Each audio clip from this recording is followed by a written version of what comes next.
Diz assim a palavra de Deus: certo de que isto mesmo, pela vossa súplica e pela provisão do Espírito de Jesus Cristo, me redundará em libertação, segundo a minha ardente expectativa e esperança de que em nada serei envergonhado. Antes, com toda a ousadia, como sempre, também agora, será Cristo engrandecido no meu corpo, quer pela vida, quer pela morte. Porquanto para mim o viver é Cristo e o morrer é lucro. Entretanto, se o viver na carne traz fruto para o meu trabalho, já não sei o que de escolher. Ora, de um e outro lado, estou constrangido, tendo o desejo de partir e estar com Cristo, que é incomparavelmente melhor. Mas por vossa causa é mais necessário permanecer na carne. E convencido disso, estou certo de que ficarei e permanecerei com todos vós para o vosso progresso e gozo na fé, a fim de que aumente quanto a mim o motivo de vos gloriardes em Cristo Jesus, pela minha presença de novo convosco. Vamos orar mais uma vez, peça para que o Espírito Santo fale ao seu coração. Senhor nosso Deus, nós queremos te agradecer pela oportunidade de estar em um culto solene, engrandecendo o teu nome como uma retribuição daquilo que o Senhor fez por nós na cruz. Queremos te pedir que o Senhor haja conosco com graça e misericórdia, revelando-nos na tua palavra, meu Deus, a tua vontade. Que o Senhor venha nos confrontar, nos exortar, nos aconselhar, que o Senhor seja conosco, nos ensine através da tua santa palavra, que diminua o homem e que seja engrandecido o teu Espírito Santo nesta noite e que a tua igreja seja edificada, para que ao final de tudo apenas o teu nome seja lembrado. Tudo isso nós te pedimos e te agradecemos desde já, em nome de Jesus. Amém. Meus irmãos, existe algo que nos torna comum, ou que algo em comum entre nós todos que estamos aqui nesta noite. E o que é algo comum entre nós, aquilo que acontece com todas as vidas aqui presentes, meus irmãos, é o fato de que todos nós passamos por tribulações e dificuldades. Na verdade, essas tribulações já foi deixada ou avisado anteriormente pelo próprio Cristo, no Evangelho de João, capítulo de número 16, quando Jesus disse que no mundo nós teremos aflições.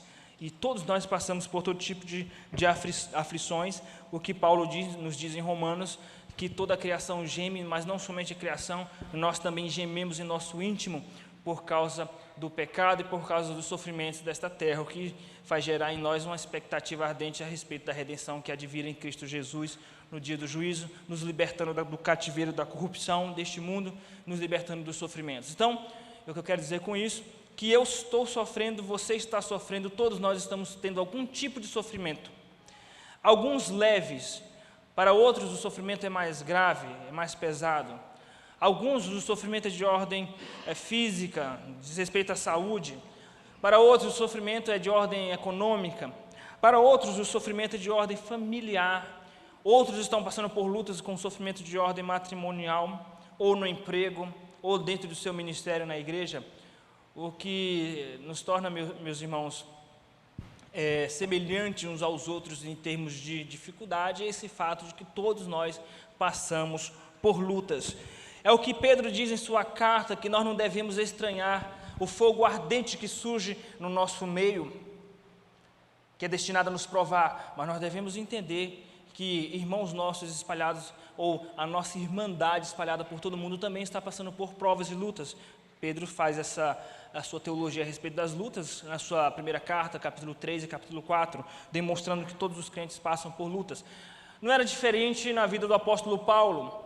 O apóstolo Paulo, aos nossos olhos, pode por vezes ser digno de alguém que não merecia passar por lutas, porque ele era um homem de Deus, um homem que teve um encontro sobrenatural com o próprio Cristo, foi comissionado pelo próprio Cristo de uma maneira, através de uma manifestação sobrenatural, foi convocado por Cristo para ser apóstolo e se tornou de fato um apóstolo.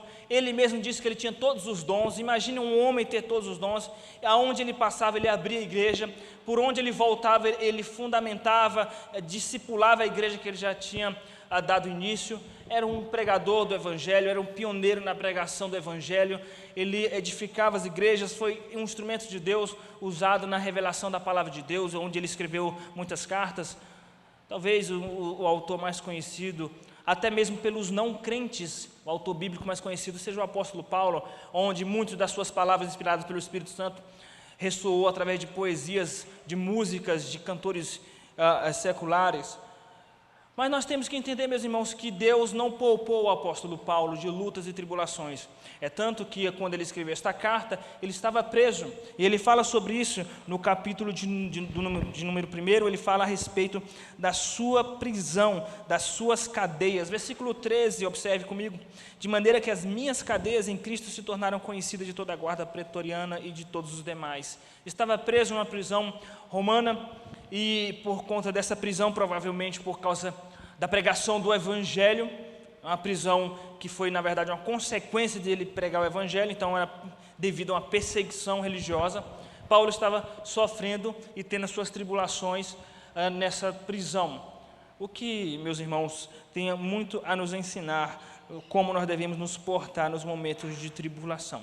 Então, se Deus não poupou o apóstolo Paulo de passar por situações tão difíceis, mesmo ele não merecendo, mesmo sendo por causa da pregação do Evangelho, não pensemos nós que Deus vai nos poupar de lutas. Provavelmente você esteja passando por algum tipo de dificuldade, algum tipo de luta. Se não está, vai passar algum dia. Não estou profetizando maldição sobre a sua vida, estou relatando um fato bíblico, que todos nós passaremos por angústias e tribulações. Algo que é muito normal, meus irmãos, acontecer nos momentos de luta, e de fato é isso que torna a natureza do evento ser uma luta, é nós não sabermos o que fazer. O fato de nós nos sentirmos perdidos, porque se nós soubéssemos o que fazer, já não era mais luta, já encontramos a solução. Mas é uma luta, é uma tribulação, porque nós não sabemos o que fazer. Nós não sabemos como nos portar diante das lutas e tribulações. Nos sentimos perdidos, nos sentimos desamparados muitas vezes, sem saber que tipo de atitude nós devemos ter nos momentos de angústia. Aliás, meus irmãos, é um dos momentos onde nós corremos o risco maior de errar. É nos momentos de aflição, de luta e tribulação, porque nós estamos fragilizados, instáveis emocionalmente, psicologicamente, enfraquecidos às vezes até espiritualmente. E nesse momento a possibilidade de cometermos erros em nossas atitudes é muito grande. Vamos aprender então, através da vida do apóstolo Paulo, as atitudes corretas no momento de tribulação, tomando como base a sua experiência naquela prisão. E através das suas palavras nós iremos entender qual é a atitude correta nas tribulações, e esse é o tema da mensagem de hoje, as atitudes corretas nos momentos de tribulação. Meus irmãos, a primeira atitude que nós devemos ter diante das tribulações, meus queridos, é pedir ajuda. Essa é a atitude que nós devemos ter, e foi a atitude que o apóstolo Paulo teve. Versículo 19, porque estou certo de que isto mesmo, pela vossa súplica, me redundará em libertação. Ele estava contando que ele iria alcançar a libertação, que ele iria ser liberto daquela prisão, através da súplica da igreja. Meus queridos irmãos, como nós falamos anteriormente, estamos falando do apóstolo Paulo. Ele não era melhor do que nós em nada. Não, ele não era melhor. Ele era, na verdade, um fruto da graça de Deus, e ele se reconhecia como o pior dos pecadores. Mas foi um homem muito usado por Deus. E Deus lhe submeteu muitas lutas e tribulações. Ele poderia, aos olhos humanos, e ele teria motivo suficiente para ser tentado à autossuficiência, mas ele não incorreu neste erro, pelo contrário, admitindo a sua impotência, suas limitações, ele recorreu à ajuda da igreja e pediu para que a igreja suplicasse a seu favor, dizendo: estou certo de que pela vossa súplica eu hei de alcançar a libertação. Ele estava pedindo para que a igreja se humilhasse perante Deus, ele estava pedindo para que a igreja suplicasse perante o Senhor, para que Deus pudesse libertá-lo. Súplica, meus irmãos, suplicar é uma atitude de humilhação perante um soberano. Quando você suplica, significa que você está admitindo as suas fraquezas, você está admitindo a sua miséria, você está admitindo que você não merece nem falar com aquela pessoa. De fato, os súditos dos reinos poderosos agiam desta forma quando adentrava aos palácios reais para falar com um soberano e dizia: ó tu, soberano rei. Essa é uma maneira de falar através de uma súplica.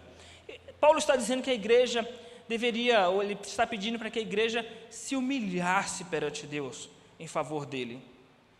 Meus irmãos, se o apóstolo Paulo estava pedindo ajuda da igreja para que a igreja orasse por ele, estava pedindo intercessão da igreja, não é diferente conosco, meus irmãos. Não deveria ser diferente, porque nós temos as nossas limitações, e a Bíblia diz que nós devemos levar os fardos, as cargas uns dos outros. Está escrito isso em Gálatas capítulo 6, versículo de 1 e 2.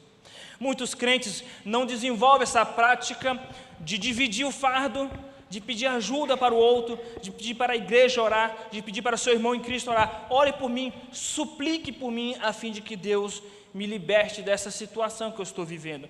Muitos crentes guardam consigo a sua luta, não compartilham. É bem verdade, meus irmãos, nós temos que admitir que nós estamos vivendo tempos difíceis no que diz respeito à confiabilidade do próximo.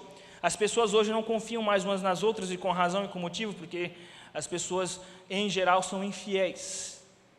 Hoje nós temos uma dificuldade muito grande de encontrar pessoas fiéis, pelas quais nós podemos desabafar e contar nossas dores e dificuldades, porque muitas vezes o crente chama um outro crente para desabafar. Ora por mim, meu irmão, porque eu estou passando por luta no meu casamento.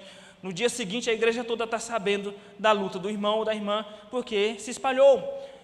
Então, de fato, é difícil nós lidarmos com essa situação, porque as pessoas hoje, a maioria não é digna de confiança. Isso é para que se cumpra as Escrituras, porque as Escrituras nos dizem em Romanos capítulo 1, as Escrituras nos diz na segunda carta de Timóteo, que nos últimos tempos sobrevirão tempos difíceis, porque os homens serão amantes de si, egoístas, serão desafeiçoados, traidores, e por causa disso aumentou o sentimento de desconfiança, e as pessoas preferem então pagar para um profissional lhe ouvir do que desabafar com o irmão em Cristo. É muito triste isso, mas é a realidade da igreja. O que nós devemos fazer diante disso? Ore ao Senhor, porque a Bíblia diz que existem amigos mais chegados do que o irmão, mas são preciosos e muito raros. Mas ore a Deus para que Deus coloque pessoas assim no seu caminho, para que você possa compartilhar a sua luta e pedir ajuda e dizer: meu irmão, ore por mim. Mas, meus irmãos, independente disso, se não é algo que venha ferir a sua privacidade, você está passando por luta, peça para que a igreja ore. Diga: igreja, ore por mim. Pastor, eu quero que a igreja interceda por mim, porque eu estou passando por uma luta. Talvez não necessariamente você seja obrigado a relatar os detalhes da sua luta, devido às questões éticas e de privacidade que lhe é devida, mas você tem que expor no sentido de pedir ajuda para a igreja. Peço que a igreja esteja orando pela minha situação econômica, pronto. Peço para que a igreja esteja orando pela saúde da minha família. Peço para que a igreja esteja orando pelo meu casamento, pela minha família, pela minha saúde, pelo meu trabalho. Isso significa, meus irmãos, que Deus colocou como meio ordinário do agir da providência dEle, agir através da sua oração individual, mas também da oração da igreja. A oração da igreja. Meus irmãos, quando a igreja se reúne para orar, alguma coisa acontece. Deus não fica parado quando a igreja se reúne para orar. Nós temos que nos lembrar, meus irmãos, que Lucas registra em Atos dos Apóstolos o momento em que o apóstolo Pedro foi preso depois da morte de Tiago, diante de uma perseguição. Ele foi preso por Herodes, mediante uma ameaça factível de morte. Então a igreja começou a orar, intercedeu, passou a noite orando por Pedro, e de repente Pedro, ele achou que estava tendo uma visão. Na verdade não era uma visão, onde um anjo tocou-lhe no ombro e disse: vamos, e as portas começaram a se abrir das cadeias, e ele saiu achando que estava tendo uma visão e foi em direção à casa dos irmãos que estavam orando por ele. Chegando naquela casa, os irmãos se assustaram. A criada achava que era uma visão, que era um anjo, alguma coisa assim, se assustou, nem abriu a porta para Pedro, diante de algo tão inesperado. Isso significa que Deus ouviu a oração da igreja. Quando a igreja ora, alguma coisa acontece. Se você está passando por lutas, peça ajuda. Não guarde apenas para si. Coloque a sua luta, a sua tribulação diante do exército de crentes, para que a igreja possa orar, possa interceder por você. Então, a primeira atitude correta diante das tribulações, meus irmãos, é pedir ajuda. Pedir ajuda no sentido de pedir oração para a igreja. Uma segunda atitude correta diante das tribulações é ter uma fé equilibrada. É um grande desafio nós termos uma fé equilibrada, mas o apóstolo Paulo teve uma fé equilibrada. O que é uma fé equilibrada, meus irmãos? Meus irmãos, nós estamos em um contexto religioso protestante, onde nós temos uma ala da igreja, que é a ala mais pentecostal, onde esses irmãos enfatizam a necessidade de fé. E eles enfatizam isso nos sermões, nas pregações, nos estudos, nas palestras, dizendo que você tem que ter fé, e usam versículos bíblicos dizendo que o próprio Jesus nos ensinou. Se nós tivermos fé do tamanho de um grão de mostarda, podemos dizer: este monte passa daqui para lá, e ele passará. Nos ensinando que o próprio Cristo nos diz que Se nós pedirmos algo para Deus, tendo certeza que Ele fará, Ele o fará. Atitude de fé, porque de fato a fé é a certeza das coisas que não se veem. Todavia, é uma ala da igreja que perde de vista a soberania de Deus. É uma ala onde os crentes são exercitados a exercer a sua fé, mas não são ensinados, não são doutrinados a exercer submissão à soberania de Deus, daquilo que Deus decidiu fazer ou não. Por outro lado, a linha mais reformada é uma linha que se preocupa em ter uma maturidade nas exposições das Sagradas Escrituras, é uma linha que se preocupa em manter um equilíbrio, em manter uma maturidade, e nesse sentido, manter um foco, uma ênfase na soberania de Deus, na submissão à soberania de Deus.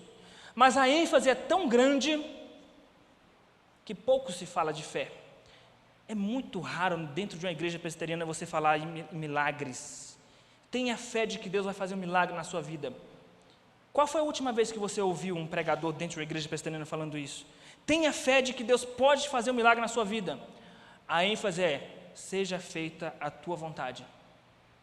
São ênfases diferentes, tendências diferentes. Meus irmãos, e qual é a perspectiva bíblica? Uma fé equilibrada. Uma fé equilibrada. É algo tão difícil que, num primeiro momento, nós só conseguimos enxergar pessoas como o apóstolo Paulo tendo uma atitude assim. Ele conseguiu equilibrar uma atitude de fé ousada, mas ao mesmo tempo um coração submisso àquilo que Deus decidir. É muito difícil. Ou você é apenas um crente que o tempo todo mantém um foco na soberania de Deus e não exercita a sua fé, porque você foi doutrinado assim. Meu irmão, você tem que ter fé. Não, pastor, que seja feita a vontade de Deus, o que Deus fizer está bom. Mas você tem que orar com fé. Não, tem que orar com fé. Eu aprendi que é o que Deus decidir. Por outro lado, crente que diz: não, eu tenho que ter fé. Não, mas a Bíblia diz que nós temos que orar segundo a vontade de Deus. Não, isso é coisa de presbiteriano frio. Eu tenho que ter fé. Duas tendências que estão em desarmonia por causa da falta de uma hermenêutica madura, ok? E por falta de uma fé equilibrada.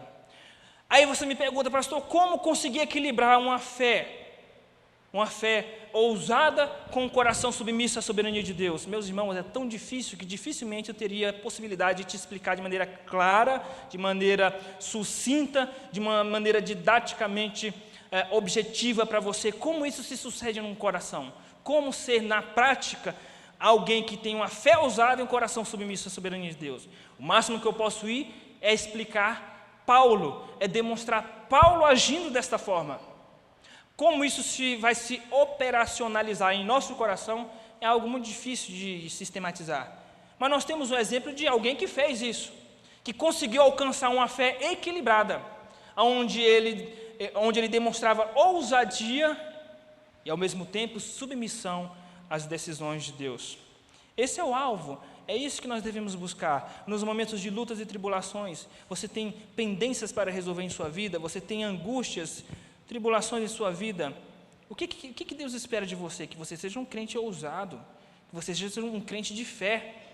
Não é aquele crente que fica: não, o que Deus fizer, não, com uma falsa submissão à soberania de Deus, uma falsa submissão, e nunca exercitou a sua fé. Pergunto: qual foi a última vez que você teve uma postura de fé? Ou você se esconde na doutrina da soberania de Deus para nunca exercer sua fé?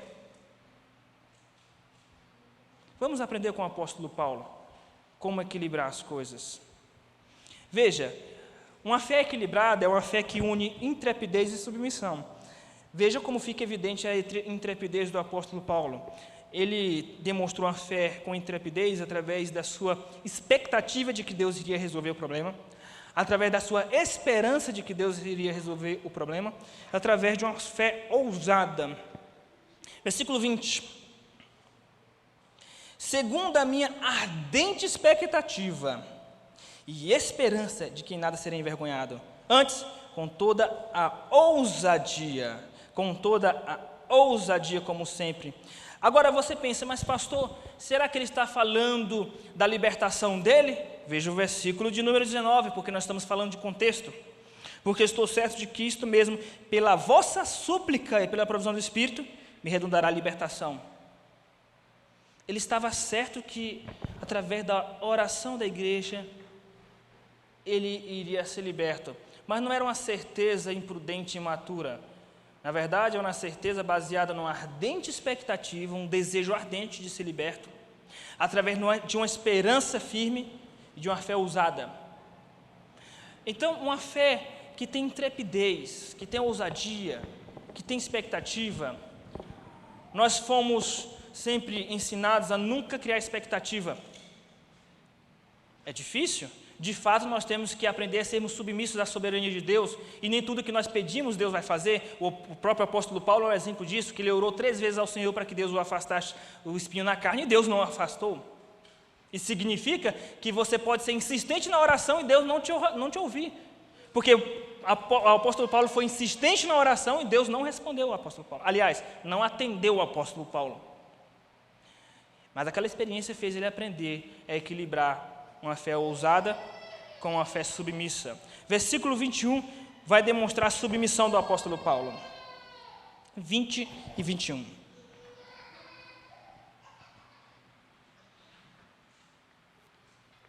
Versículo 20 e 21. Segundo a minha ardente expectativa, esperança de que em nada serei envergonhado. Antes, com toda a ousadia, como sempre, também agora, será Cristo engrandecido no meu corpo, quer pela vida, quer pela morte, porquanto para mim o viver é Cristo e o morrer é lucro. Entretanto, se o viver na carne traz fruto para o meu trabalho, já não sei o que hei de escolher. Ora, de um e outro lado, estou constrangido, tendo o desejo de partir e estar com Cristo, o que é incomparavelmente melhor. Veja o que ele diz no final do versículo 20. Cristo ser engrandecido no seu corpo, quer pela vida, quer pela morte. Ou seja, o que Deus decidir, está bom para ele. Se Deus decidir mantê-lo vivo, amém. Se Deus decidir que ele seria executado naquela prisão e partir e estar com Cristo, amém. Isso significa, meus irmãos, que Paulo tinha um coração submisso às decisões de Deus, mas ao mesmo tempo ele tinha uma fé ousada, intrépida, uma fé com base em uma esperança sólida, uma fé com base em uma expectativa. Como ele equilibrar essas coisas? É muito difícil. O apóstolo Paulo conseguiu esta proeza em um coração submisso às decisões de Deus e ao mesmo tempo uma fé intrépida. Como é algo subjetivo na prática, e o que nós temos apenas é elementos bíblicos que nos incentivam a buscar uma fé madura, equilibrada, o que nós devemos fazer é apenas orar ao Senhor e pedir: Deus, concede-me uma fé equilibrada, que eu seja um crente fervoroso, um crente que tem fé no sobrenatural, na tua ação sobrenatural, na ação da tua providência, e ao mesmo tempo uma fé que seja submissa às decisões de Deus. Esse é o ideal. Esse ideal é muito difícil de ser alcançado, mas nós podemos orar para que Deus nos dê sabedoria para equilibrar essa situação. Meus queridos irmãos, uma fé equilibrada é uma fé que não é presa a este mundo, como o próprio apóstolo Paulo falou no versículo 21, porquanto para mim o viver é Cristo e o morrer é lucro. Eis aqui o segredo. Eis aqui o segredo. Pastor, como ter uma fé equilibrada, onde eu vou ser ousado e ao mesmo tempo submisso? Qual é o segredo? Não ser apegado a essa vida. Porque se você não é apegado a este mundo, a esta vida, e Paulo demonstra esse desapego dele quando ele diz: para mim o viver é Cristo. Se eu estou vivo, eu vivo para Cristo. Se eu morrer, é um lucro para mim, porque eu vou viver mais ainda para Cristo de maneira plena. O crente que é desapegado deste mundo, o crente que mantém um foco em Cristo, ele consegue alcançar esse equilíbrio. E por isso o apóstolo Paulo conseguiu. Por que nós não conseguimos alcançar esse equilíbrio? Porque geralmente o nosso coração é preso às coisas deste mundo. As lutas são capazes de tirar nossa alegria, porque a alegria da salvação não é suficiente para nos manter felizes. Para nós sermos felizes, Deus tem que resolver o nosso casamento, Deus tem que resolver nossas finanças, Deus tem que resolver nossa família, Deus tem que resolver nossa saúde. Infelizmente é assim. Se nós fôssemos crentes que disséssemos como o apóstolo Paulo: se Deus me livrar da luta, amém. Se Deus permitir que eu morra com essa doença, amém. Para mim, eu morrer é lucro. O que Deus decidir, amém. Mas Deus, eu tenho uma ardente expectativa de que o Senhor resolva o meu problema. Mas se o Senhor não resolver? Ou seja, ele tinha uma fé fervorosa, mas o coração desapegado às questões dessa vida. Meus queridos irmãos, a primeira atitude correta diante das tribulações, peça ajuda. Segunda atitude, tenha uma fé equilibrada. A terceira e última atitude, tenha visão de reino. Ter visão de reino significa o quê? Em primeiro lugar, as coisas de Deus, não as minhas coisas. Isso é ter visão de reino. Ter visão de reino é colocar as coisas de Deus acima dos seus anseios, dos seus projetos pessoais, dos seus sonhos, dos seus planos. Obviamente, o apóstolo Paulo tinha desejos, anseios muito mais nobres do que a maioria dos crentes de hoje. Porque o anseio do apóstolo Paulo não era realizar sonhos materiais. O maior anseio do apóstolo Paulo era partir e estar com Cristo. E mesmo diante de um anseio tão nobre, mesmo assim ele colocou o reino em primeiro lugar, acima de um desejo tão nobre. Porque o desejo mais nobre de qualquer crente é desejar estar com Cristo. Não é se suicidar, é ser levado por Ele, que é uma diferença. Não é dizer assim, o pastor falou que o desejo mais nobre é estar com Cristo, então vou me suicidar para cumprir o desejo mais nobre da minha vida. Não estou falando disso. Estou falando do desejo de estar com Cristo, no sentido de que Cristo te recolha para a glória. Esse era o maior desejo do apóstolo Paulo. Meus queridos irmãos, o que significa ter essa visão de reino? Significa ter o reino acima das suas expectativas, dos seus anseios, versículo 21 a 25. Porque para mim o viver é Cristo e o morrer é lucro. Entretanto, se o viver na carne traz fruto para o meu trabalho, já não sei o que hei de escolher. Ora, de um lado estou constrangido, tendo o desejo de partir e estar com Cristo, o que é incomparavelmente melhor. Mas por vossa causa é mais necessário permanecer na carne, ou permanecer vivo. E convencido disso, estou certo de que ficarei e permanecerei com todos vós, para o vosso progresso e gozo na fé. Ele está dizendo, eu desejo partir para a glória, o que é algo incomparavelmente melhor, mas eu sei que a igreja precisa de mim. Eu sei que o reino precisa de mim para pregar o evangelho, para discipular, para fortalecer a fé da igreja, para o progresso da igreja. Paulo colocou a obra de Deus acima do seu maior sonho, acima do seu maior desejo, que é estar com Cristo. E a maioria dos crentes hoje coloca sonhos materiais acima da obra de Deus. Pode notar, ano após ano, passa anos e após anos, quem trabalha na igreja, a equipe da linha de frente da igreja, são sempre as mesmas pessoas. Porque os demais não querem se dispor ao trabalho. Por quê? Agenda. Problema de agenda. Seus anseios pessoais. Sabe o que é isso? Falta de visão de reino. Paulo tinha visão de reino. Paulo dizia, eu desejo muito estar com Cristo, mas a minha prioridade é o reino de Deus, é servir a igreja, é pregar o evangelho. Qual é a sua prioridade na sua agenda pessoal? O reino de Deus está em primeiro lugar ou resolver os seus problemas? Não, pastor, eu desejo trabalhar para Deus, desejo trabalhar na igreja, mas eu tenho que resolver algumas pendências. Já pensou se Jesus tivesse dito a mesma coisa? Eu desejo salvar fulano de tal, mas eu tenho que resolver outras pendências primeiro. Deus nos colocou como prioridade para nos salvar, e muitas vezes nós não fazemos o mesmo. Paulo tinha visão de reino também, porque ele objetivava a glória de Cristo acima da sua glória e da glória da própria igreja, e aí ele incentivava a igreja a pensar da mesma forma, versículo 26. A fim de que aumente quanto a mim o motivo de vos gloriardes em Cristo Jesus, pela minha presença de novo convosco. Eles tinham que se gloriar, mas eles tinham que se gloriar em Cristo Jesus, através do ministério do apóstolo Paulo. Esse era o desejo do apóstolo Paulo, e isso é ter visão de reino. Ter visão de reino é que nós viemos nos gloriar em Cristo Jesus. Por que o apóstolo Paulo termina com essa palavra? Porque nós todos temos motivos humanos para nos gloriar em nós mesmos e na carne. Meus irmãos, isso é óbvio porque o próprio apóstolo Paulo fala em uma de suas cartas aos Coríntios, dizendo: se é para se gloriar, eu tenho motivo para me gloriar, eu sou judeu, hebreu dos hebreus. O próprio Paulo fala que ele tinha motivos carnais e humanos para se gloriar, mas ele dizia: não vou me gloriar nisso, eu vou me gloriar na cruz de Cristo.